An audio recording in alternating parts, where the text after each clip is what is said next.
এই ফাজিল ছেলেটি ভুলবশত অক্সিজেন সিলিন্ডার বন্ধ করে দেয়, যার ফলে তার দাদার মৃত্যু ঘটে। পরের দিন বুড়ো লোকের লাশ দেখার জন্য পুরো গ্রামের মানুষ আসে, কিন্তু সেই লাশ ছেড়ে কেউই যায়নি, কারণ তার হাতে একটি বড় হীরার আংটি যুক্ত ছিল। এখন যা হলো, লাশটি যখন তোলা হয় তখন কিছু মানুষ কান্নার অভিনয় করে তার হাত ধরে টানতে থাকে, তবুও সে আংটি তার হাত থেকে বের হয় না। এরপর বড় ছেলের বলার পর লাশটি শ্মশানে নিয়ে জ্বালানো হয়, তবুও কিছু মানুষ সেই আংটিটি খুঁজছিল।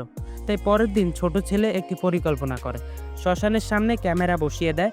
কিছুক্ষণ পর বড় ভাই হাঁটতে হাঁটতে সেখানে আসে, কিন্তু ক্যামেরা দেখে চুপচাপ সেখান থেকে চলে যায়। কয়েকদিন পর দুই ভাই পণ্ডিতের উপস্থিতিতে তার কঙ্কালকে একটি পাত্রে ভরে রাখে, কিন্তু পুরো অস্থিটা খুঁজেও তারা আংটিটি পায় না। ফলে তাদের মধ্যে তর্ক হয় এবং তারা একে অপরের সঙ্গে ঝগড়ায় জড়িয়ে পড়ে। তখন পরিবারের লোকেরা এসে তাদের থামায়। রাতে ছোট ভাই চুপচাপ কঙ্কালগুলো পরিবর্তন করে। পরে যখন সে পাত্রটি খুলে দেখলো, তখন তাতে শুধু আটা ছিল, কারণ তার আগেই বড় ভাই পাত্রটি পরিবর্তন করে ফেলেছিল। তো হীরার আংটিটি শেষ অবধি কে পাবে জানতে হলে ভিডিওতে লাইক করে চ্যানেলটি সাবস্ক্রাইব করুন।